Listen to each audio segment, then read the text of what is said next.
bai, iazkoa izan zen lehenengo aldie, eta benetan familien erantzune oso baikorra izan zen, jende asko atera zan, dena atera zan oso ondo, eta urten ere esan dugu, venga, aurrera! Bai, egi esan guztia bantolatzeko ez balin badago hezkuntza elkarte osoaren implikazioa ezinezkoa da. Egi esan izartxo aisialdi taldeen daude begiralek, irakaslek, gurasok, ikaslek noski, eta danan arten antolatu da ekintza hau.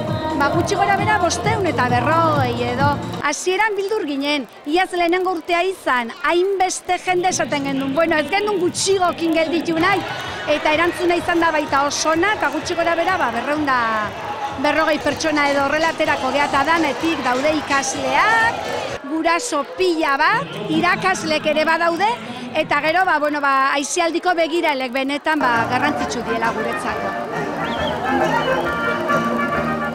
Hemen hasi ginen oain dela kasi pila bete, igandero ensaiatzen, umen aitzekin gurasoke animatu bea, eta gaur, egualde ez dago oso ona, baina, erabakio ateko garela, eta, baina arte animatu igandetan etortzea, hemendikan aurreare, jarraituko dugu. Hasieran ume gurasok animatzen zituen, eta kasi, gurasok umek animatzen zituen.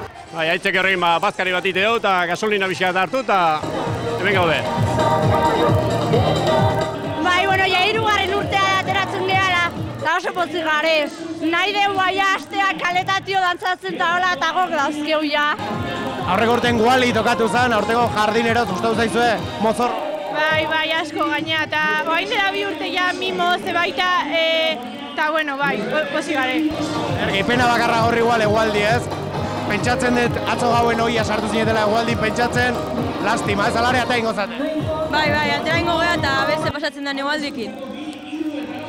Katatzen da, no ze, egiten duen.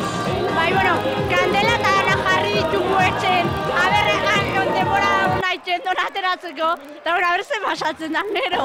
Bai, urtero bezera ondo pasatzen.